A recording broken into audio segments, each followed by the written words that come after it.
mantenga la Biblia ahí abierta en el libro del profeta Habacuc, por favor. El libro del profeta Habacuc, hace un momento lo leímos. Antes de comenzar, quiero invitar a mi esposa a que venga aquí porque tal vez por ahí alguno no la conoce.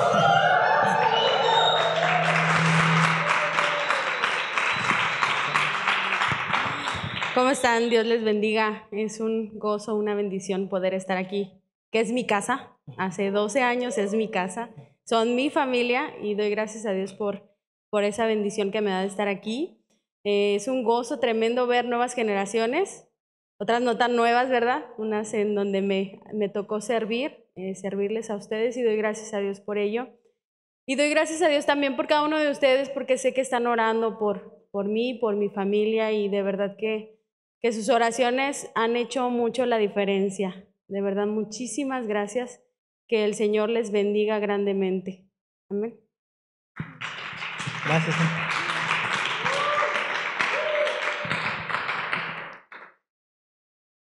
Solamente quiero comentarle a los chicos que esas hermosuras se encuentran aquí en el Seminario de Todas las Naciones. Y si no la encuentra, pues bueno, la última era... Nosotros nos conocimos aquí como muchas de las parejas de los matrimonios, ¿verdad? Y por la gracia del Señor ya vamos a cumplir 10 años de matrimonio, felizmente casados, y bueno, mi esposa es un milagro del Señor, y para mí, para el hecho de que esté conmigo hermano, es una gran bendición, es un milagro del Señor. Lo más seguro que a estas alturas, si la gracia del Señor no hubiera estado con nosotros, estaría viudo hoy, pero no. Creo que vamos para rato todavía, para la gloria del Señor, así esperamos. El justo por la fe vivirá. Es un versículo clave con alto contenido teológico. Ha sido el fundamento de la iglesia a lo largo de los siglos. Grandes hombres de Dios como el recién fallecido evangelista, ¿verdad? Conocido por todos nosotros, hace el 21 de febrero, ¿verdad? Él falleció, conocido en los 5 continentes por ser un evangelista que ha llevado el evangelio a las masas. Muchas almas las ha traído al Señor. Y hace poquito leía sus últimos consejos sencillos. Vivan como el Señor Jesús, lean las Escrituras, lean el Evangelio y oren hasta que su amistad con Dios sea tan íntima que dependan 100% de ello. Este hombre que al final de sus días terminó enfermo, ¿verdad? Ya no veía, ya no oía, y uno estudia su vida y se da cuenta que ha sido una persona que realmente ha sufrido mucho. No ha sido todo color de rosa, y uno se pregunta cuál fue la clave para que estas personas pudiesen terminar de esta manera, dándole la gloria al Señor. Y uno se da cuenta que han comprendido esta pequeña frase: mas el justo por la fe vivirá. Es la frase que ha inspirado a más de uno a lo largo de la historia para saber que realmente permanecer en la fe en el Hijo de Dios vale la pena, lo vale todo. Inspiró a hombres como este gran reformador Martín Lutero. Fue confrontado con este pasaje: mas el justo por la fe vivirá. Dios le confrontó, le abrió el entendimiento y se rindió a los pies del Señor. Por supuesto que fue inspiración para el apóstol Pablo, quien, inspirado por el Espíritu Santo, desarrolló la doctrina de la justificación por la fe. Fue inspiración para el escritor a los Hebreos para animar a la iglesia que estaba sufriendo, para decirle: mas el justo por la fe vivirá, y si retrocediere no agradará mi alma. Pero para Habacuc, en su tiempo histórico, también fue la clave para poder permanecer firme en medio de sus circunstancias, en medio de su sufrimiento, en medio de la situación de crisis que estaba viviendo en carne propia, pero que también estaba viendo que otros de sus contemporáneos estaban sufriendo. Y sin duda este pasaje se encuentra allí en Habacuc 2:4. Pero por supuesto no podríamos entenderlo en toda su profundidad, en toda su dimensión, si simplemente lo sacamos de allí y empezamos a decir algunas cosas. Tendríamos que entender todo el mensaje que Habacuc está recibiendo de parte de Dios. Y de manera sencilla es lo que quiero hacer, porque quiero comentarnos que también para un servidor y para mi esposa en estos últimos tiempos, este pasaje, este libro en particular, ha sido la clave para mantenernos en los caminos del Señor, amando a Jesús, apasionados por su misión, por su gran proyecto y determinados 100% a que pase lo que pase en nuestra vida, nada ni nadie podrá separarnos del amor de Dios, y sobre todo nada ni nadie podrá desanimarnos de seguir trabajando en la obra de Dios. Así que quiero compartirnos esto que ha sido de mucha bendición para nosotros. Antes de eso, permítame dar una palabra de oración. Padre, gracias por tu misericordia, por tu favor. Gracias porque nos amaste primero. Gracias porque estando muertos en nuestros delitos y pecados, nos diste vida juntamente con Cristo. Gracias, Jesús, por haber cargado la culpa de nuestro pecado, de nuestra iniquidad, de nuestra rebelión. Gracias, Señor, sobre ti cayó el peso de la culpa de todos nosotros. Por tus heridas fuimos sanados, reconciliados con Dios. Por eso, Señor, ante todas las cosas queremos honrarte, exaltarte y reconocer tu grandeza, tu poder, tu soberanía, tu señorío. Gracias por este tiempo, que tu Espíritu Santo sea hoy animando el corazón de cada uno de los que están aquí, desafiándonos a la fe, a la perseverancia en medio de cualquier situación. Sobre todas las cosas, Señor, que podamos mantenernos creyendo, que podamos mantenernos firmes en nuestro compromiso de servirte hasta el último aliento de nuestra vida. Gracias por los jóvenes, por las señoritas, hermanos, consiervos nuestros que hoy están aquí, Señor, preparándose. Tú les has llamado con llamamiento santo. Y gracias porque has de confirmar cada día en ellos, Padre, en aquello en lo que van a servirte cada uno. Gracias porque lo estás haciendo a cada momento. Gracias por los profesores, gracias por los colaboradores, gracias por nuestra directiva, nuestro rector. Gracias por este lugar, Padre. Queremos glorificarte, queremos darte honra y gloria en Cristo Jesús. Amén y amén. Mas el justo por la fe vivirá. ¿Qué significa? Veamos lo que Habacuc puede decirnos a la luz de lo que él está experimentando en carne propia, que no es otra cosa más que la revelación de Dios por medio de una visión profética. Quiero leer las primeras palabras porque en todo el libro, a lo largo de los 3 capítulos, aparece un diálogo muy interesante. Y me encanta porque este diálogo al mismo tiempo plantea el drama humano que vivimos cuando estamos experimentando situaciones difíciles y no las comprendemos. Y hacemos preguntas y hacemos cuestionamientos a Dios. Y me encanta porque son cuestionamientos válidos en medio de la situación de crisis que está viviendo Habacuc. No son simples preguntas que intentan cuestionar a Dios o dudar o por la simple duda nada más, que muchas veces alimenta nuestro corazón por el simple hecho de querer saber más allá de nuestro conocimiento. Son preguntas que realmente nacen de un corazón que está entrando en conflicto cuando mira y conoce a este Dios soberano que hizo los cielos y la tierra, que es el Dios de la historia y que parece ser que está guardando silencio o que está quieto, hasta pareciera ser que está indiferente. Es un diálogo interesante porque él le pregunta de manera honesta a Dios sobre la situación, Pero además de eso espera una respuesta a Dios, y Dios, por supuesto, como siempre, responde. Pero parece ser que la respuesta que está recibiendo de parte de Dios, como que él no la está comprendiendo, no la está entendiendo, y también produce conflicto en él. No puede entender lo que Dios ya le está diciendo, cuál es su plan y cuál es la forma en la que él va a actuar en esa situación concreta. Finalmente Habacuc termina confiando en Dios.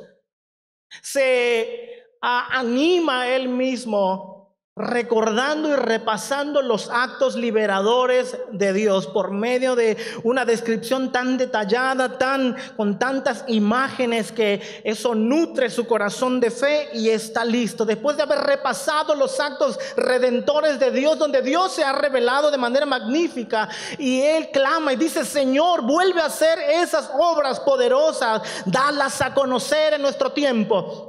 Después de esto, su alma está nutrida otra vez y se prepara para lo que viene, porque a pesar de que Dios ya le ha respondido y ya está entendiendo el propósito de Dios en lo que está pasando, a pesar de eso, la situación no ha cambiado y no va a cambiar por lo que se ve. Al contrario, viene un tiempo mucho más duro para Habacuc y para el pueblo.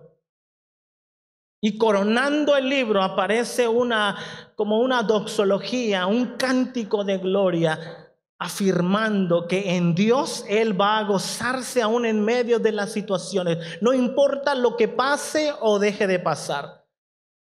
Pregunta primero ante la situación: ¿hasta cuándo? Preguntas válidas que más de uno hemos hecho en nuestras situaciones de crisis. ¿Hasta cuándo, Señor, he de pedirte ayuda sin que tú me escuches? ¿Quién no se ha sentido así en algún momento?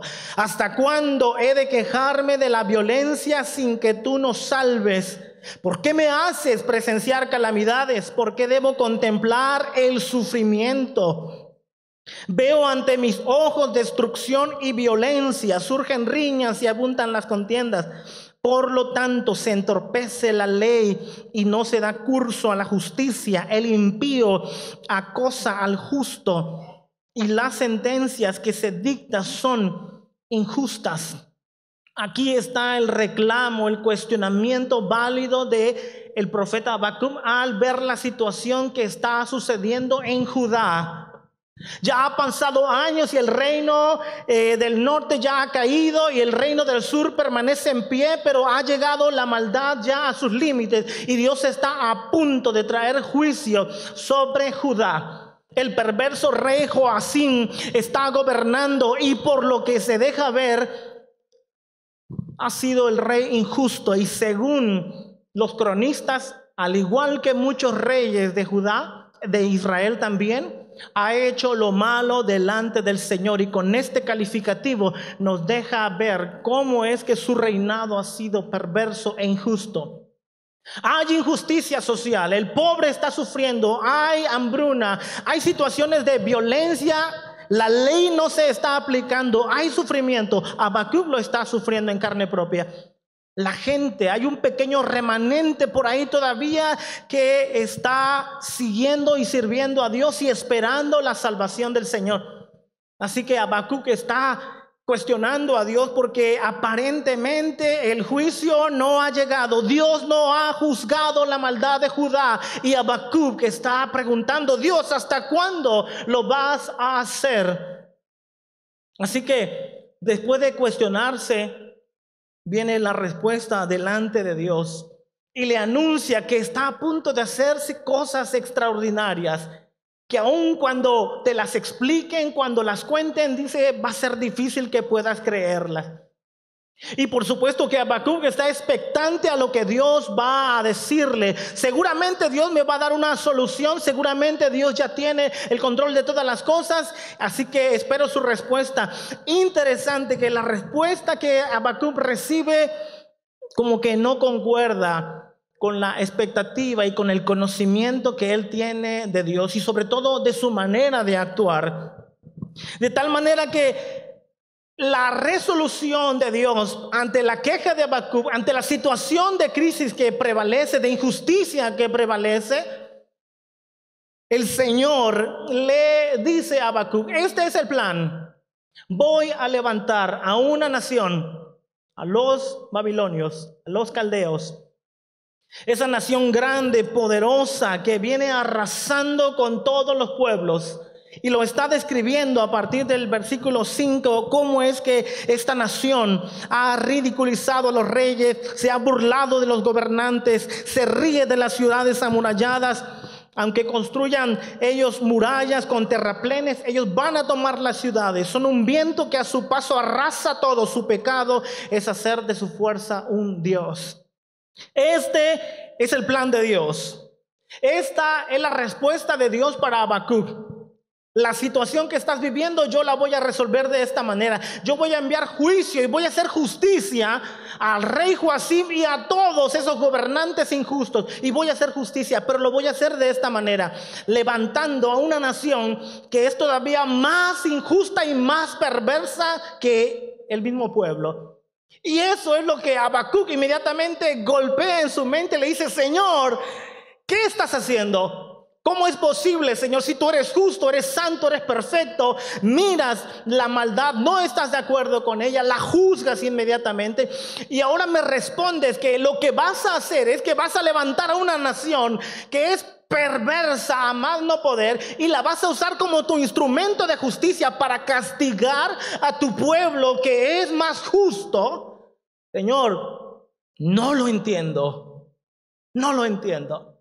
Deberías de revisar. Y Habacuc empieza a dialogar con Dios porque no entiende. Señor, ¿por qué guardas silencio mientras los impíos se tragan a los justos? Señor, esos han hecho de los hombres como peces del mar, como reptiles que no tienen jefe. Babilonia los saca a todos con anzuelo, los arrasa con sus redes, los recoge entre sus mallas, y así se alegra y se regocija. ¿Hasta cuándo, Señor, esta nación que tú ahora me dices que vas a usar para traer justicia, para traer juicio? ¿Hasta cuándo esta nación va a continuar vaciando sus redes y matando sin piedad a las naciones?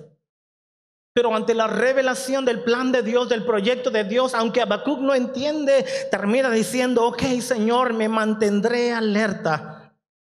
Me voy a apostar en los terraplenes, es decir, voy a calmarme, voy a esperar, estaré pendiente de lo que me digas, de tu respuesta a mi reclamo, Señor, porque no sigo sin entender lo que vas a hacer. No se me hace justo. No entiendo cómo es que vas a hacer este proyecto usando a esta nación tan perversa. Pero Habacuc, aunque no entiende, dice: Señor, voy a sentarme y voy a esperar una respuesta de parte tuya. Así que la respuesta en medio de la espera no se deja, no tarda, e inmediatamente el Señor le responde: Habacuc, escribe la visión que te voy a dar y haz que resalte claramente en las tablillas para que pueda leerse de corrido. Pues la visión se realizará en el tiempo señalado, marcha hacia su cumplimiento, no dejará de cumplirse, aunque parezca tardar, espérala, porque sin falta vendrá. Y aquí está la joya que siempre queremos relucir: el insolente no tiene el alma recta, pero el justo vivirá por la fe. Aquí está la perspectiva de Dios. Este pasaje sale de la mente y del corazón de Dios. No fue invención de Habacuc. Es Dios quien le está diciendo: Habacuc, yo conozco el corazón de la humanidad, de los hombres, y te digo de una vez que el insolente, es decir, estos babilonios, es decir, este rey Joacim también, es decir, estos gobernantes de mi pueblo injustos, muchos de ellos y mucho pueblo también, yo sé, tengo bien entendido, estoy por enterado que no tienen el alma recta. Yo lo sé, porque él está reclamándole a Dios y le está enumerando y describiendo a estos malvados, al rey, a los gobernantes, a esa nación que viene, y le dice: Habacuc, yo lo sé. Y con esta declaración lo está diciendo: yo sé que ellos no tienen el alma recta, pero el justo, Habacuc, pero los justos, ese pequeño remanente que todavía está por allí, vivirá por su fe. Y aquí está la fidelidad de Dios. Lo que el Señor le está diciendo es que La fidelidad a Dios, la confianza plena en Dios, el descanso en el propósito de Dios que es perfecto, el descanso del alma en la voluntad de Dios que es agradable y perfecta. Esa es la clave para mantenerse en pie en medio de las situaciones tan duras, tan difíciles, que incluso nuestra mente no logra resolver.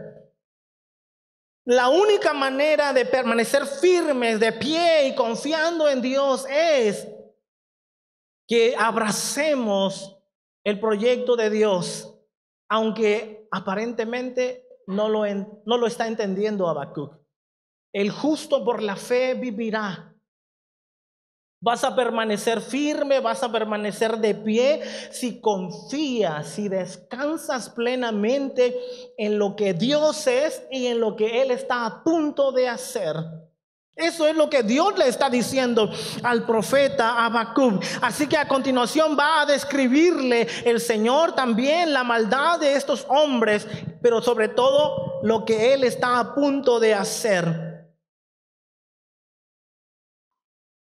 Me encanta que después de que Dios le está describiendo toda la injusticia y todo el pecado del pueblo, pero también de esta nación, y les está diciendo a Habacuc, todos ellos van a ser castigados. Y aquí se encuentran esas formas poéticas de ayes que encontramos no solamente en este libro, sino en muchos más. Ay de aquellos que se emborrachan, ay de aquel que es injusto, y empieza Dios a enumerarle y a describirle la maldad que Él sabe que está presente, que prevalece, que no está desentendido de ello. Y también le dice a Habacuc, todos ellos van a recibir su justo castigo, aunque confíen en su fuerza, aunque confíen en su Dios. Aún la idolatría que ellos tanto están alimentando, aún todo eso es completamente vano. Pues ¿de qué les sirve una imagen si quien la esculpe es un artesano? ¿De qué les sirve un ídolo fundido si tan solo enseña mentiras? Y el Señor sigue describiendo la idolatría de estas naciones y la falsa confianza, por ende, de estos pueblos, de estas naciones. Termina diciendo el Señor, en cambio, a diferencia de esa idolatría vana, a diferencia de ellos, el Señor Dios está en su santo templo. Guarde toda la tierra silencio en su presencia. Es decir, ante la soberanía de Dios, la tierra tiene que guardar silencio, porque Él está presente. El mundo es su templo. Él está presente y está actuando en la historia. Así que lo único que tienen que hacer es guardar silencio, es decir, espera, Habacuc, porque yo estoy presente en el mundo. Yo soy el Dios de la historia. Y no soy, a diferencia de esos ídolos que tienen boca y no hablan, pies y no andan. Yo he dado mi palabra, te he dado mi proyecto ya y lo voy a llevar a cabo, y tienes que confiar en eso. Así que Habacuc guarda silencio y contempla lo que voy a estar a punto de hacer. Confía, descansa, pues el justo por la fe vivirá. Finalmente, el libro termina con una oración interesante. Lo demás fue un diálogo, pero el capítulo 3 presenta la oración de Habacuc. Es una oración maravillosa. Señor, ya está comprendiendo. A estas alturas está confiando en Dios.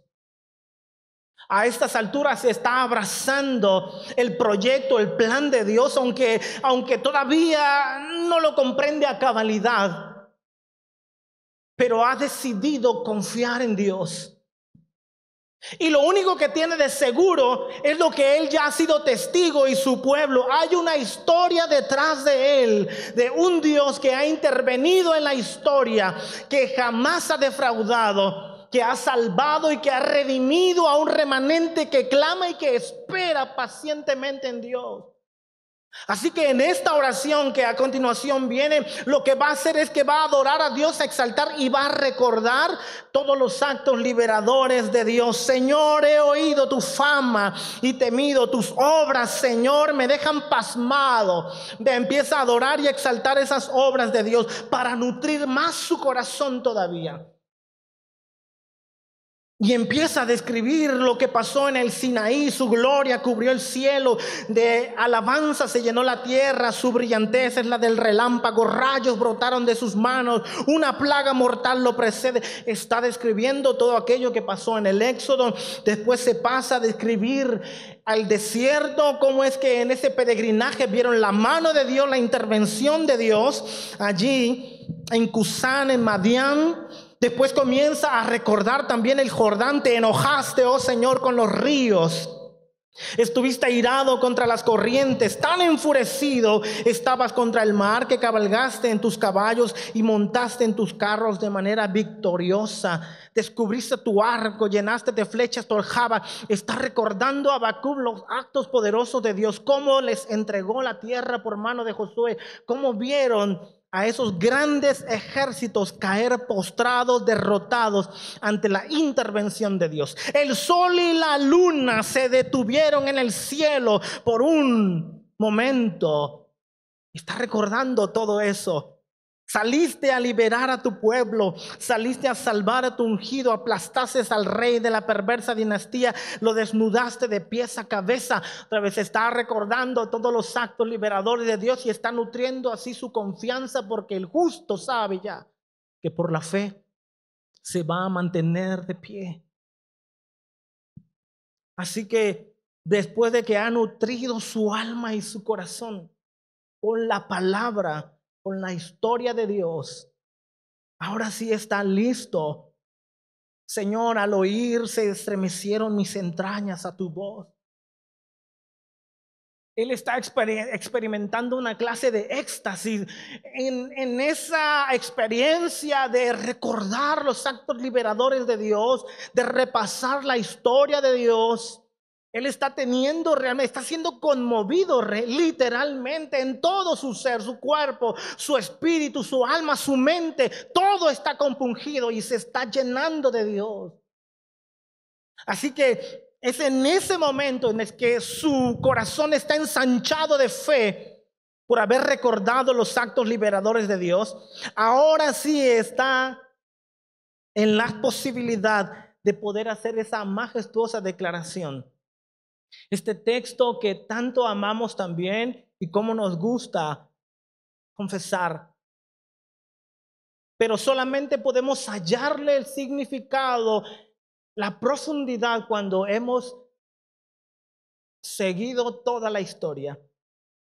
A estas alturas, él puede declarar con lo que cierra el libro: aunque la higuera no dé renuevos, ni haya fruto en las vides, aunque falle la cosecha del olivo y los campos no produzcan alimentos, aunque en el aprisco no haya ovejas ni ganado alguno en los establos, aún así yo me regocijaré en el Señor, me alegraré en Dios mi libertador.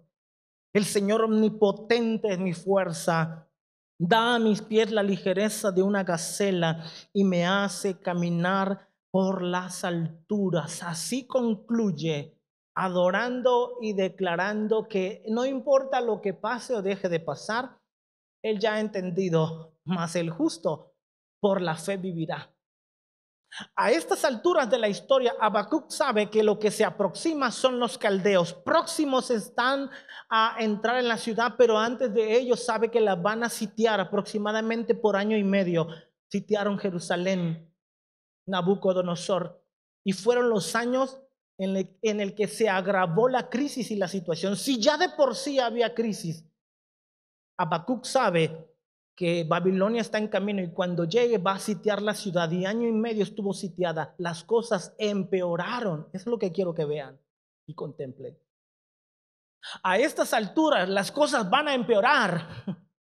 Dios ya intervino, Dios le contó el plan, el proyecto. Él ya lo está comprendiendo, ya ha confiado en Dios y le ha dicho: Señor, yo sé que en los años anteriores hay una historia ya donde tú has intervenido y de verdad que has salvado, de verdad que has liberado, de verdad que has guardado un remanente, de verdad que has recompensado, has vindicado al justo, has dado justo castigo al malvado. Señor, yo lo sé y te alabo por eso. Su corazón ya está lleno de fe en el Señor y de confianza.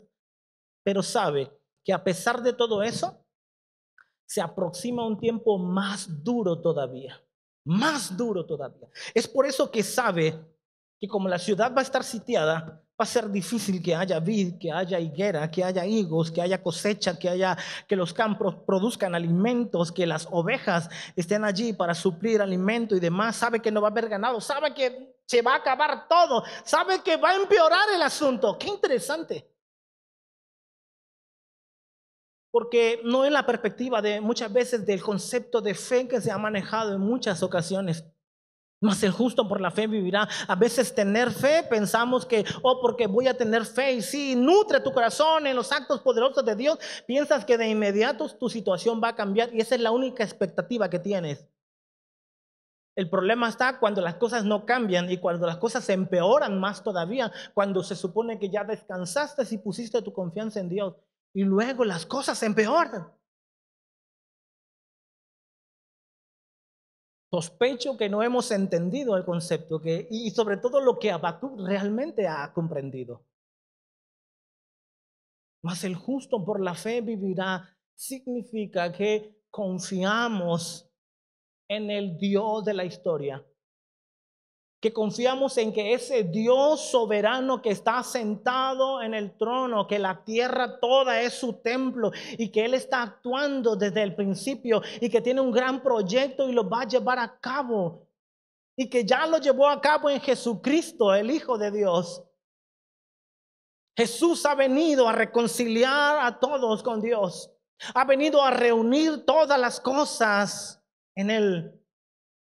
Y ya sabemos nosotros el gran plan, el gran proyecto de Dios en Jesucristo. Y sabemos en qué parte estamos, en qué punto estamos. Estamos aguardando la plenitud de esa historia, de ese proyecto. Y sabemos que Dios lo va a cumplir. Y en eso descansa nuestra confianza, nuestra fe en Dios, en que Dios tiene un proyecto y lo está llevando a cabo en la historia. Y aunque yo vea que el mundo está de cabeza, que la sociedad está de cabeza, aunque yo vea que en mi vida las cosas no están como yo quisiera y estoy sufriendo tal vez, eso no significa que Dios no está presente. No significa que Dios no está actuando. No significa que Dios no está trabajando, que está indiferente a mi sufrimiento. Porque es lo que nos cruza por la mente. Cuando entramos en una crisis, en una tragedia, en una enfermedad, en cualquier situación, en el ministerio, cuando hay alguna pérdida, inmediatamente lo que nos cruza por la mente es: Señor, ¿qué pasó? Lo mismo que Habacuc. Empezamos a cuestionar: Señor, ¿qué pasó?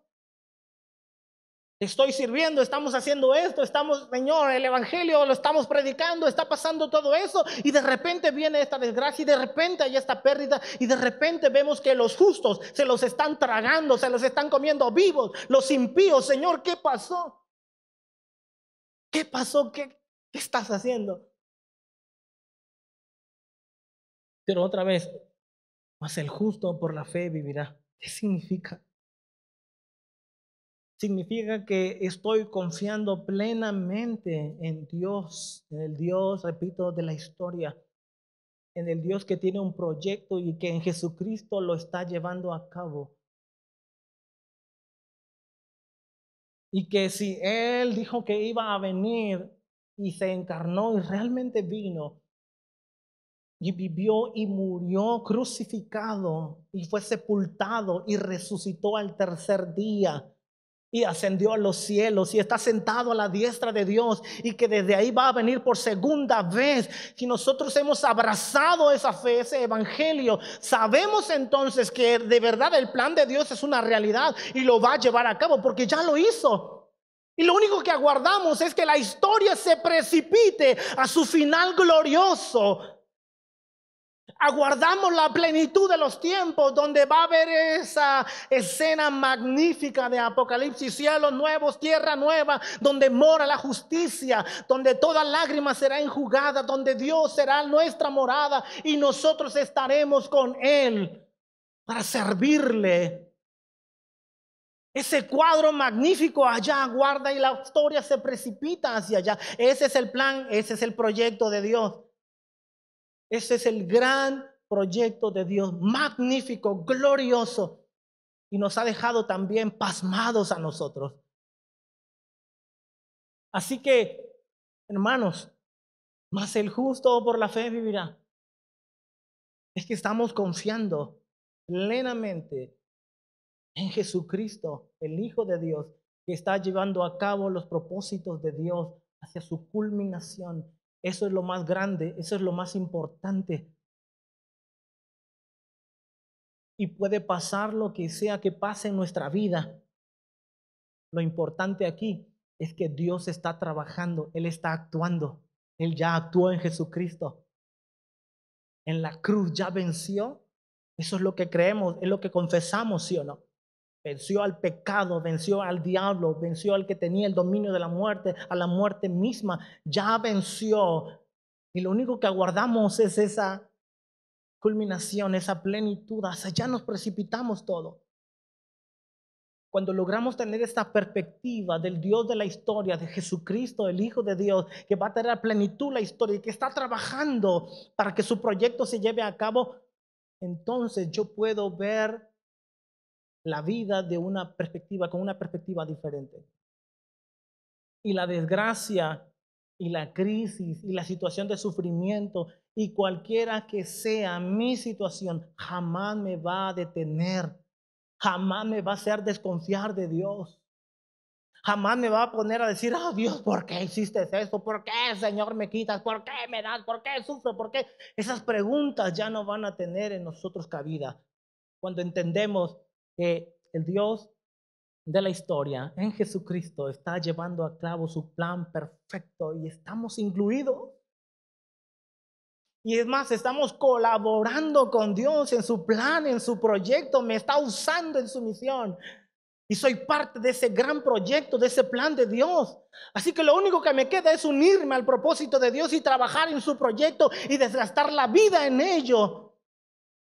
Y llevar su palabra y llevar el evangelio hasta donde Dios me lleve. Eso es lo que debe ser el propósito y el sentido de mi vida. Y si en el intento ahí quedo, gloria a Dios. Mas el justo por la fe vivirá.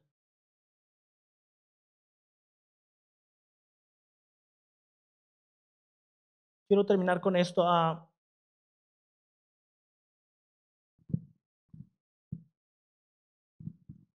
Ahora en marzo vamos a tener, les he dicho a algunos hermanos, unos exámenes, los últimos exámenes de la situación de mi esposa y se supone que a partir de allí nos van a dar una fecha para la operación, para el trasplante y todo esto.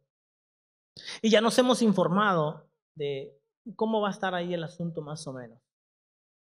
Y al parecer mi esposa va a tener que estar allí 2 meses internada después de la operación del trasplante. Tiene que estar allá en esa ciudad en observación para ver cómo respondió. Y bueno, al final no sabemos qué va a pasar y eso de repente en un principio sí nos turbó bastante. Pero otra vez repito entender esto, hermanos, ha sido clave en nosotros para mantenernos de pie y sirviendo al Señor, pase lo que pase.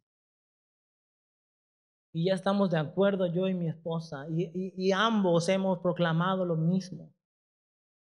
Estamos listos a lo que venga. Esperamos lo mejor. Y vieran cómo hemos orado, ¿eh? Hemos orado como nunca. Y son una de las tantas cosas buenas que ha pasado entre tantas que podíamos enumerar. Hay tantas cosas buenas en medio de todo esto. Pero hemos orado con tanta fe, hermanos, de verdad. Yo sé que muchos, incluyéndoles a ustedes, están orando con tanta fe y tanta intensidad. Y nuestras oraciones siguen siendo, Señor, yo sé que tú puedes hacer las cosas nuevas. Nada te cuesta decir simplemente, funcionen. Yo sé que no te cuesta nada. Eres Dios. Y lo seguimos confesando y se lo seguimos pidiendo. Pero ¿y si no? Pero ¿y si no, Señor? También está bien. A tu nombre sea la gloria, porque lo que importa aquí es tu plan, es tu proyecto.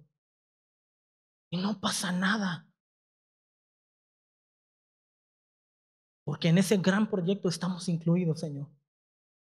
Y ese es el fin y para allá vamos. Así es que estamos listos.